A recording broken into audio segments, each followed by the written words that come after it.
we'll sing a song, a blessed song of love eternal, gentle darkness, soft and still.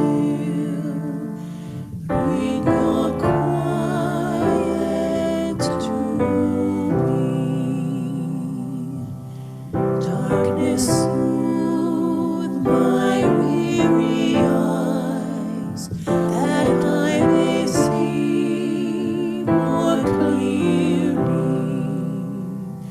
When my heart with sorrow cries, comfort and caress me, and then my soul may hear a voice, a still small voice of love eternal. Darkness, when my fears arise, let your peace flow through me.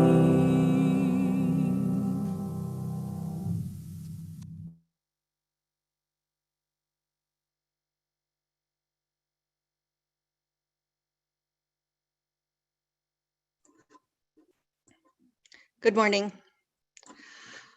Our opening words today are from Lois Van Leer.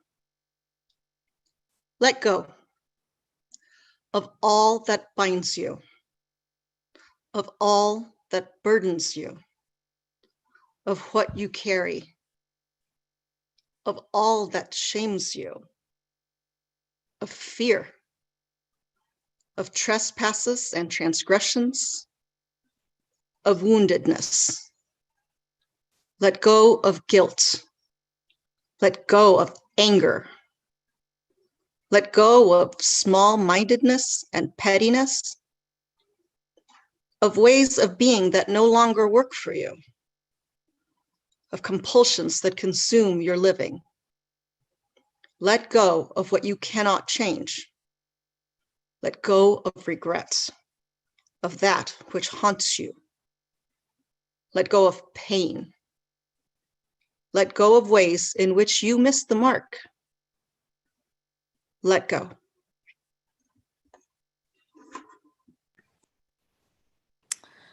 Good morning, everyone. Welcome to Minnesota Valley Unitarian Universalist Fellowship. My name's Laura. I'm the lead minister here. Carla Ries is helping me to lead the service today. We've got music from Nicole and Lark to offer us some beauty in between our words.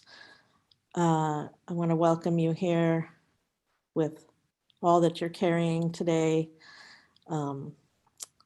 with all of the feelings that the new year brought for us this year. It's a lot, and I just want to acknowledge that it was definitely, for me anyway, I don't know about for all of you, but it was definitely a much more reflective New Year's with grief and hope than I've ever experienced before. So I just want to make some space for that. I also want to make sure that I welcome any visitors that we have joining us today, whether you're here on in the Zoom room with us, or whether you're watching on YouTube Live, or whether you're watching on YouTube later. You'll find a link for a visitor form that you can fill out that will help us connect with you and make sure that you're getting communications from us, letting you know what's going on here at the fellowship, or in the virtual world with the fellowship, I should say, since we're all over everywhere now. A few announcements before we begin. Today is fire communion, and we are going to do that. So we're doing kind of a drive-by fire communion, if you will. I'll have the fires going at about noon, and they'll go until about 1:30 in the parking lot. And you can come by and leave whatever it is that you need to let go of in the fire. Maybe put other things in the fire too. I'll be talking about that in my reflection in a little bit. So that's from 12 until 1:30-ish. Also, it's a busy day today. Racial Justice is meeting today. That's at noon. If you're interested in attending that, you can talk to Reverend Andrea. She's here on Zoom, in the Zoom room. You can message her or you can send her an email. The youth group meets today at 3 o'clock on Zoom. I sent out the newsletter for that earlier this week, and I'll probably send a reminder after the service as well with links for that. There are some other things coming up this week as well. You can check the January Unison for that or the Friday email. Women's group meets next Saturday, and it's featuring Sonia Johnston and Barb Berger reprising Two Girls and a Piano. So you might want to check that out for next Saturday. Next Sunday, also Religion, Ethics, and Ideas is meeting. I think they meet at 9. And if you're interested in attending that discussion, which I believe is around the meaning and characteristics of white supremacy culture, you can contact John Peliquin. And I think I saw him here in the Zoom room as well. So you could send him a private message if you wanted, if he's here, to get the link for that. We hope that you're all finding ways to stay connected here in this community and in other areas of your life as well. And as we join together today, I want to turn it back over to Carla, who's going to lead us in our chalice lighting this morning. Please join me in the words of Sarah Eileen Lawal. Out of the flames of fear, we rise with courage of our deepest convictions to stand for justice, inclusion, and peace.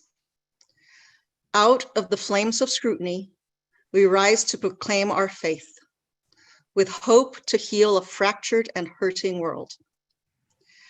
Out of the flames of doubt, we rise to embrace the mystery, wonder, and awe of all there is and all that is yet to be. Out of the flames of hate, we rise with the force of love, love that celebrates our shared community. Out of the flames, we rise.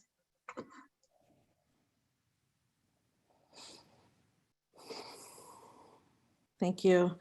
If you've lit a chalice where you are, I do invite you in the chat to maybe share your street name or your city where you've lit a chalice, and I hope it's got a better flame than mine this morning, which doesn't seem to be doing so well back there.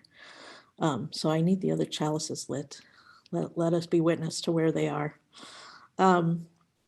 Each week we do set aside a few moments after we light our chalice to lift up joys, sorrows, concerns, gratitude that we're holding. And so I want to open that space now. I'm not going to be lighting candles today, but we do want to hold up these things. So I invite you to write it in the chat here or on Zoom. I'll make sure that I'm reading them so that people who are listening on the phone can hear. And also the people who are watching on YouTube can hear. From Team HP, a joy in the week following Thanksgiving that unsuccessful Republican candidates and their supporters filed the election contest lawsuits challenging the elections of all 5 Minnesota Democrats reelected to federal office, and plus 10 Democrats elected to the state legislature. And the cases were full of conspiracy theories and political smears. And after a grueling December in court for lawyers defending the election, the final contest and was dismissed. And the one against Tina Smith was dismissed. And so it's a relief. It is a big relief that we've gotten through a lot of those legal hurdles. Joy from the Rieses, the boys, that Ian and Evan now have their own rooms. And as somebody who had a sister 2 years younger than I can recall what a joy that is. We shared a room often, and sometimes we didn't, and it was great. It was great either way, but it was also really, really nice when we didn't. And Carla's also grateful for hope.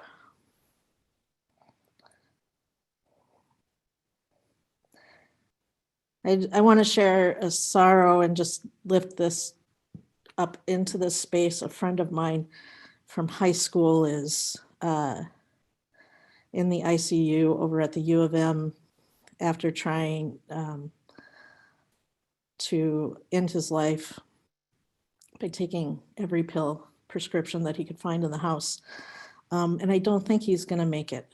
And I just want to lift up depression and mental illness right now.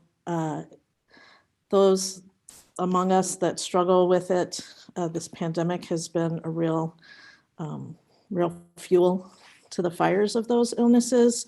So please make sure that you're reaching out to people.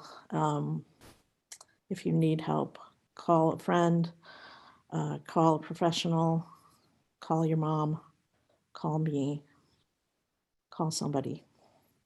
You don't have to do this alone. And those of us who have experiences with this know and can remember and hold on to that does matter and that does help us move through it sometimes. So don't forget that, because it is really easy when you're in that hard spot to forget that you can get through it, because you have done it before. Just want to lift that up. Do we have any other joys or sorrows to share today?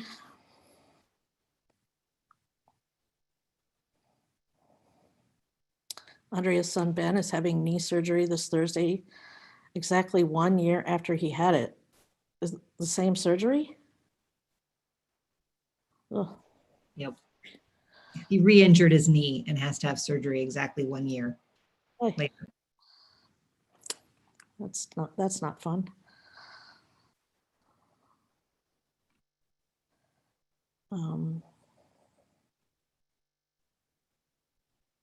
Anybody else? I do have a joy. Emily and I put in application for a Havanese puppy. That's pretty exciting. So we haven't been accepted yet, but we put an application in and we're excited about the possibility of having a puppy sometime next year. Well, if nobody has anything else that they want to share out loud or in writing with others, I invite you all to join in our song response. And Richard will play that and put the lyrics up for us.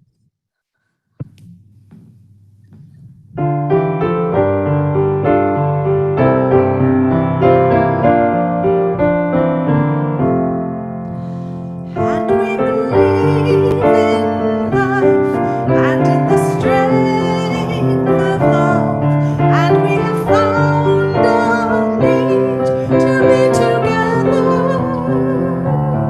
We have our hearts to give, we have our thoughts to receive, and we believe that sharing is an answer.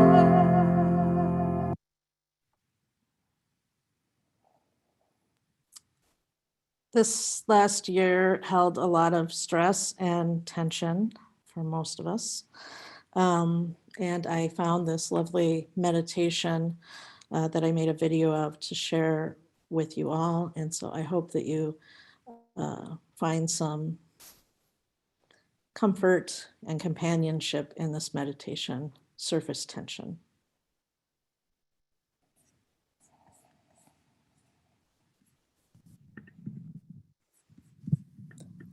Of course, there are people behaving badly during this pandemic, using it as an excuse to practice prejudice, to hoard, to blame, using it to divide and weaken us, cashing in on surface tensions for their own benefit. The news daily shows these heavy things.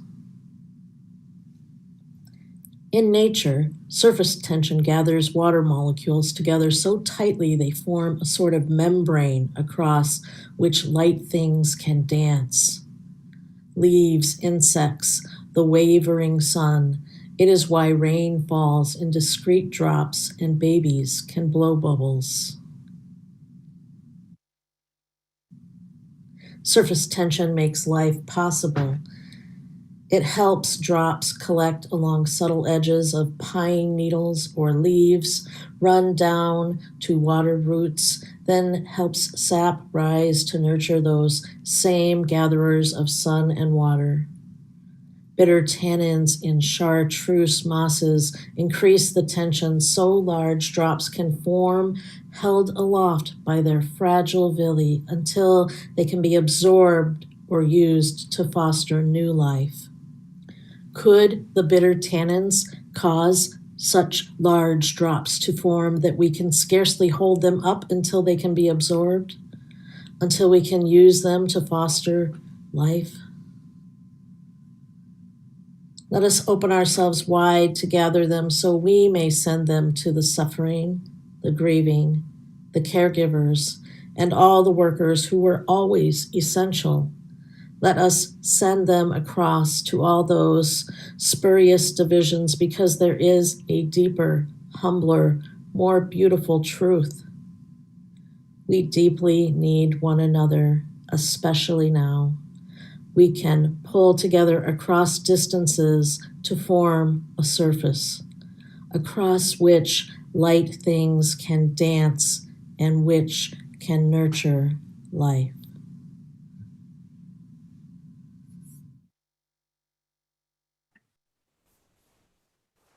I want to thank Tess Baumberger for that lovely meditation that she wrote this week. Is the first service of the year, and excited about that. I also want to mention that some of you might have gotten a little extra money from the government this year. I'm mentioning that right before I ask you for the offering, just in case you have some extra stimulus money that you want to help use to stimulate our budget. We would be appreciative of that.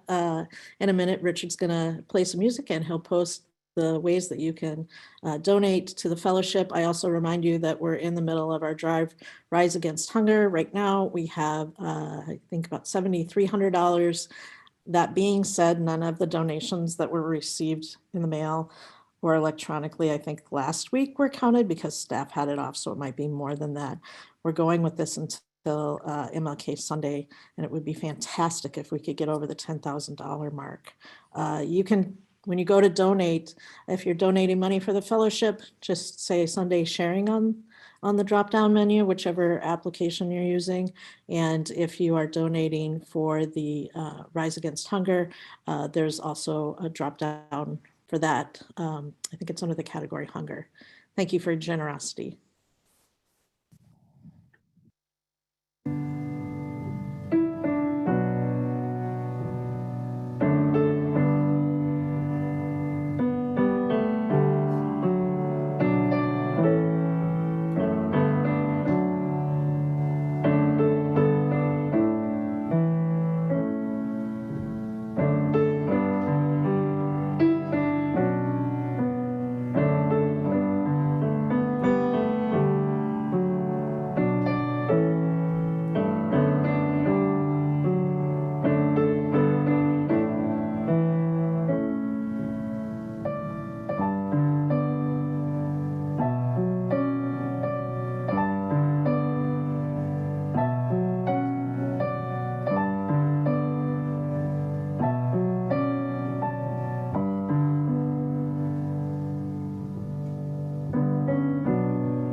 Biologically speaking, the purpose of any living organism is to thrive and reproduce. Basically, millions of years of evolution and countless adaptations all happen just so life can keep on going. Giraffes developed their long necks so they can eat the tall leaves no other animals can reach. Tigers have white spots on their ears that look like eyes when they bend their heads down to drink from a watering hole. Birds' beaks are shaped specifically for the kinds of foods they eat. They can crack open seeds or tear into flesh or poke holes in wood. And apparently humans developed opposable thumbs just so we could type better into our phones. Plants also have some interesting adaptations. Succulents and cacti, which thrive in arid desert climates, have thick, fleshy leaves which retain moisture for a very long time. The corpse flower smells bad in order to attract the beetle that pollinates it. The Venus flytrap eats bugs because it grows in low nutrient soil and needs to supplement its diet. Perhaps some of the most interesting adaptations are those that at first don't make much sense. Such is the case of pyrophytes and pyrophiles. These are plants that either can withstand fire or, even crazier, literally need fire to thrive, to complete their life cycle. Pyro, of course, coming from the Greek word for fire.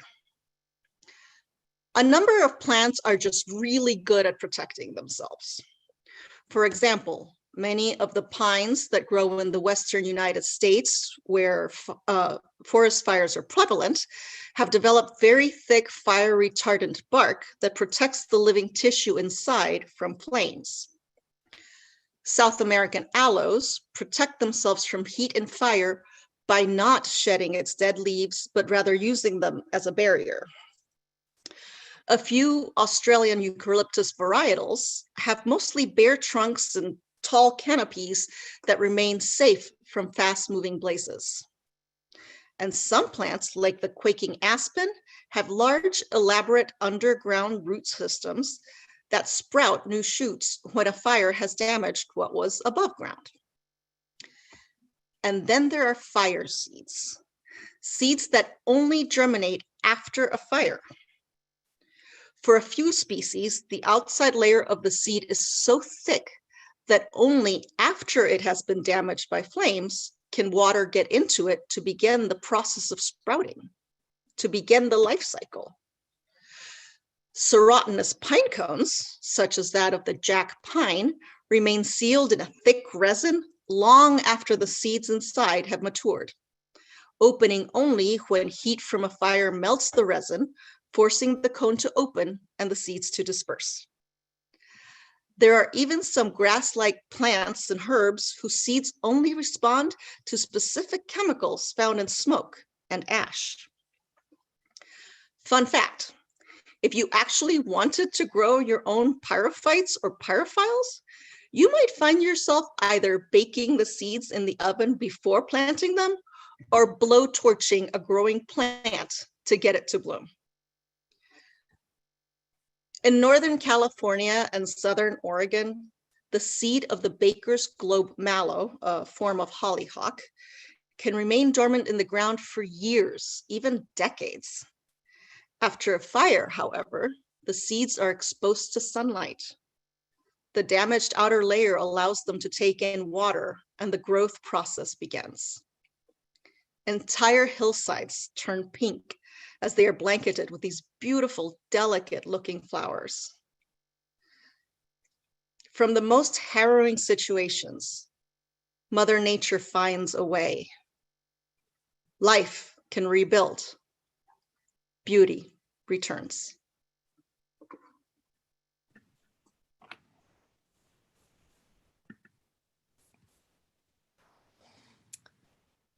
We will not go back to normal. Normal never was. Our pre-corona existence was never normal, other than we normalized greed, inequity, exhaustion, depletion, extraction, disconnection, confusion, rage, hoarding hate and lack. We should not long to return, my friends. We are being given the opportunity to stitch a new garment, one that fits all of humanity and nature. Those words are from author and activist Sonia Renee Taylor. A new year has come, and soon, too, a new era will begin, the post-pandemic era. With vaccines being distributed, we have come to the point where there may be a light at the end of this tunnel, though the tunnel is still quite long. It may be summer or even next fall before we're holding services again in person, before we're traveling abroad, visiting family and friends, before we're sitting in the stands to cheer on our favorite team or take in a concert, sharing those experiences with friends and strangers, but without fear. There will be a great time of reunion. And though we will be rejoining and rejoicing together, it won't be the same as before. It will be the post-pandemic era. Just as World War II, the moon landing, and 9/11 were events that shaped everything that came after them, so too does this pandemic. The pandemic has indeed been a firestorm, sweeping across the globe, causing mass death, casualties, and damage. COVID-19 not only poses a risk to our very lives, but to the quality of our lives and to our livelihoods. Depression and anxiety levels have increased. Our daily stress levels are higher, especially for those trying to balance all of this with children at home, especially for those who may have lost income. The effect on certain business sectors has been catastrophic. According to an article from Ascent Financial Advisors, nearly 70% of workers in the fields of hospitality and leisure have faced reduced hours, layoffs, or workplace closures. That number is 65% in food service and 58% in construction and retail. And these numbers were from September and are likely to be even higher than that now and possibly continue to rise until the vaccine is more widely distributed. All of this has had a huge effect on our economy and our confidence. Economists predict that some of the hardest hit business sectors will take at least 5 years to fully recover from the economic impact of the pandemic. Community, state, and national leaders label this time as unprecedented, because it is. Prayers, articles, speeches, and even commercials often begin with words like, "in these challenging times," because they are. This global firestorm will forever change our landscape and our way of living. Life will never be the same, but it will go on. For now, though, we are still in the storm, though bits of it here and there are beginning to come under control. But among the challenge, destruction, and loss are the pyrophytes and pyrophiles, the fire seeds of this pandemic. These are the things waiting to grow among us, which have been released by the storm. One seed being opened is that we have a much more deeply felt and wide awake awareness of how connected we all are. We have fostered and nurtured deeper connections with the ones we care about, even though in many cases we cannot be together. In fact, I would venture to say that though the virus has kept us apart, there are many ways that we have become closer to one another as we become aware of how much we really need one another. We've also opened up our awareness of how real and deep our actions and inactions affect others, not just those close to us, but total strangers, and how skewed and dangerous the impact of those effects might be on those most vulnerable among us. The pandemic poses danger to all of us, but it is especially dangerous to the elderly, to those among us living with health conditions, to essential workers, especially healthcare workers. It presents more danger to Black, Indigenous, and Latino folks. It is a greater danger to those who were already poor and to those who have now become financially challenged due to the pandemic. Following safety protocols and safe distancing not only protects us, it protects those among us who are at highest risk, and it prevents our healthcare system from being overwhelmed and crumbling. And there we see another seed in this firestorm. We can protect and shape the very systems that serve our communities, our state and nation, and even our world when we come together to do so. In 2020, we witnessed powerful ways that we can come together to transform ourselves and the greater world around us. We not only did this to face the pandemic, but we did this as part of an anti-racism uprising as well. Sparked by the killing of George Floyd, the world watched the events that unfolded right here in Minneapolis as cries of injustice and demands for dismantling of racism as it exists, embedded and woven throughout our culture and systems, as those cries and demands rang out. But the world not only watched, they joined in. Across the globe, people took to the streets to demand a better and more equitable world. And while some people marched, others read and educated themselves with books like How to Be an Anti-Racist, White Fragility, and Caste. They were all flying off the shelves. In the business world, corporations even lended their support, which might have been for profits initially, but the bottom line is they took a stand and they'll be held accountable for doing so.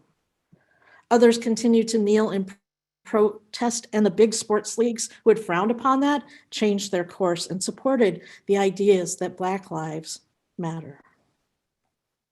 Around the world and here at home, statues of slave traders, colonizers, and Confederates were toppled as America and the world took a big step in recognizing the icons and images of white supremacy that have literally been put on a pedestal for eons.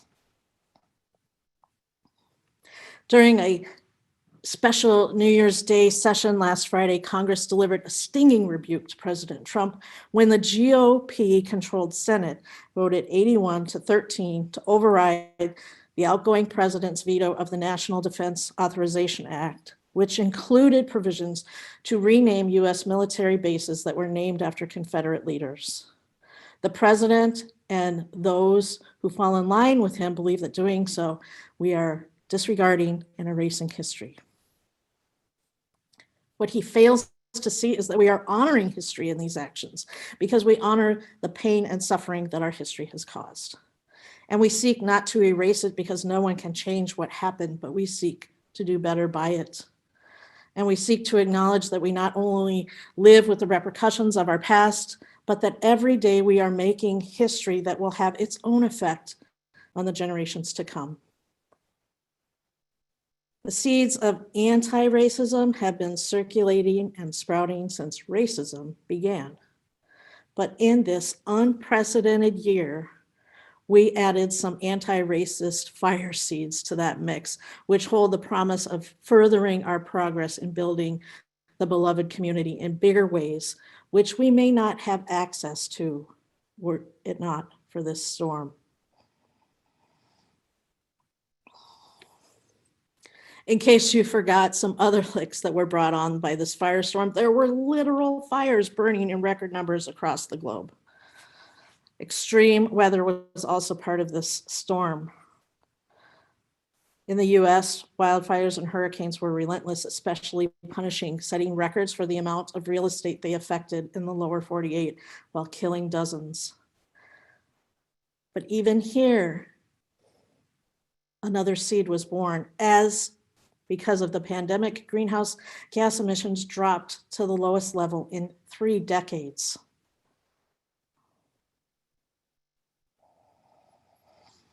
And let's not forget that this dumpster fire storm of a year also threatened the very sanctity of our democracy. But there again were fire seeds that burst open and bloomed. Though a pandemic threatened voter turnout and unfolded claims by the president threatened the results, democracy prevailed, saved by thousands of people, many among you, reaching out to others to get out the vote. And get it out we did. During a pandemic in 2020, we saw the largest voter turnout in modern history, with 161 million voters going to the polls or voting by mail. In terms of percentage of eligible voters, it was the largest turnout since 1900, with 66% of all eligible voters wanting their voices heard. That's amazing. 2020 was a year like no other, fraught with challenges and tragedy, but we have persevered.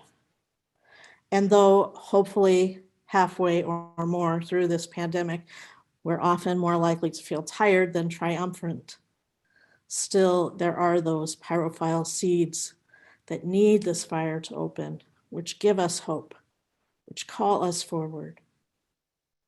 Seeds of togetherness and the true spirit of community have been opened. Seeds of looking out for the most vulnerable among us by being aware of the profound effects our actions and inactions have on one another have taken stronger root. Seeds of anti-racism that promise a more equitable and safe future for all have been cast more widely than ever before. Seeds of yes, we can reduce our carbon footprint have sprouted new life. And the seeds of democracy planted so long ago have adapted to withstand and thrive within the hottest fire.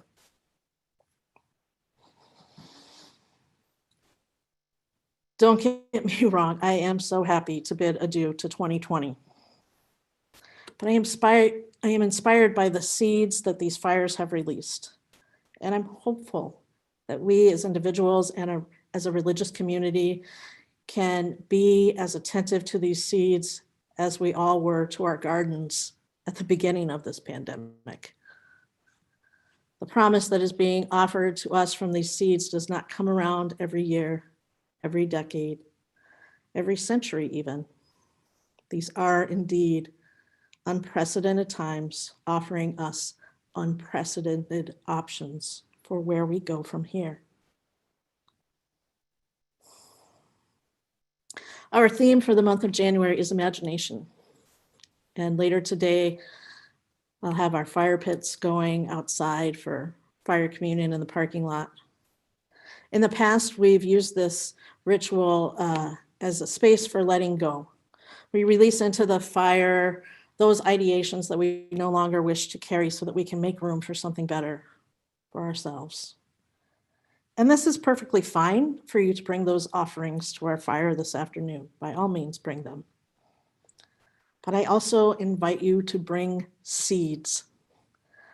Write down your biggest aspirations about who you want to become as a person, about who you want to become as a community, a state, a nation, and offer those seeds to the fire. Offer them with your prayer or blessing if you wish, but absolutely offer them with your intention and commitment and with a promise to nourish them. For though these fire seeds may be bursting open among us with promises of a better world for each and all, they will only flourish and blossom and fruit if we endure and if we take care of them.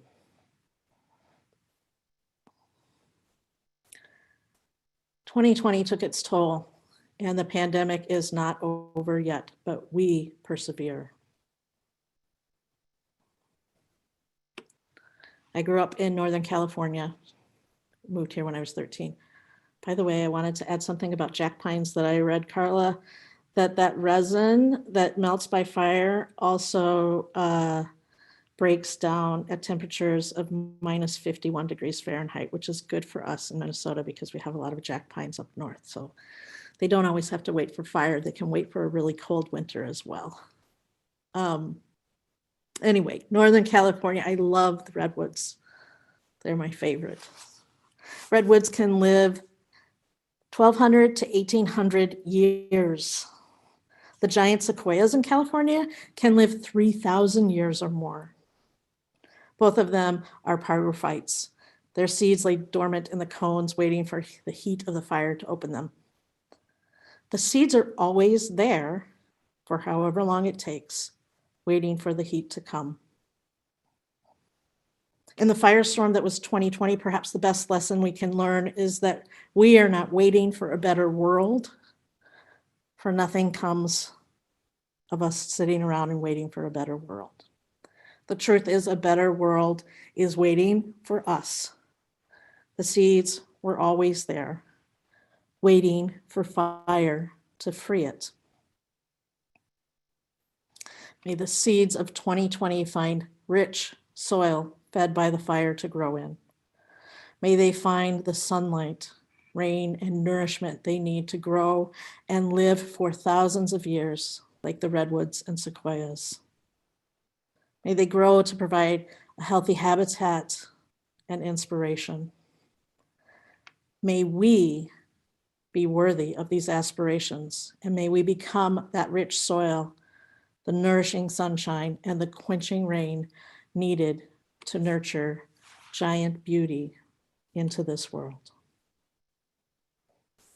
May it be so, and amen.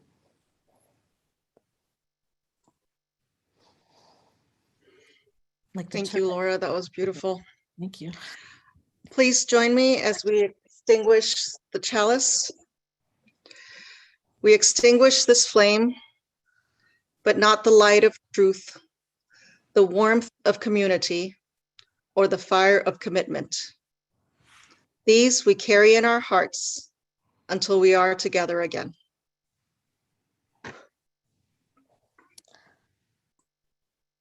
I leave you today with these words from Paulo Coelho.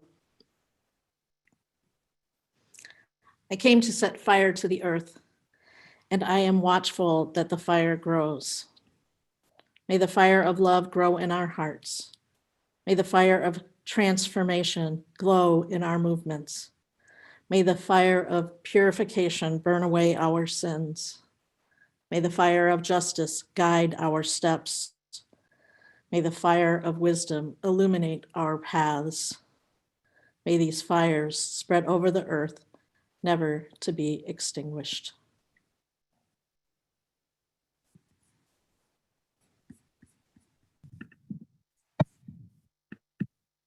From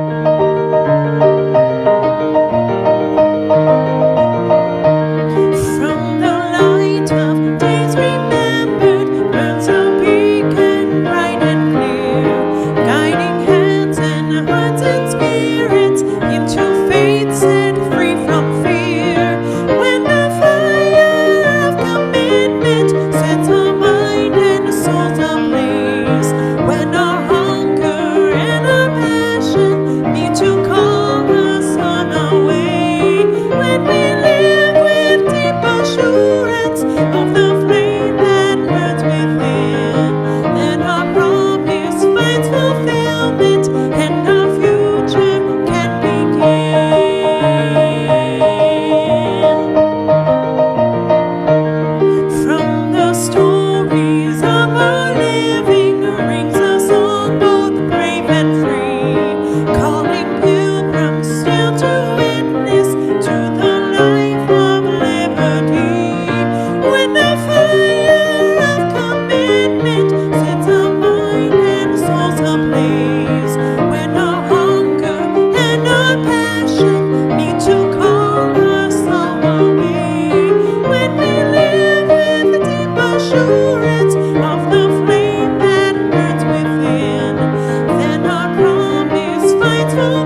That was lovely. Thank you, Nicole and Lark.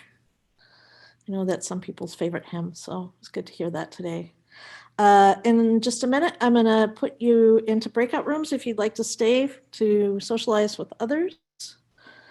You can hang out if you have things to do or that's not something you'd like to do. I invite you to go ahead and log off. Those of you staying for breakout rooms, I just want to let you know it'll be a little bit different today. I know I've been just setting you in there for 15 minutes and then bringing you back. But since with the theme of fire, I have to go get the fire pits ready. So I'm just going to put you in breakout rooms and it's going to be up to you to decide when you're done.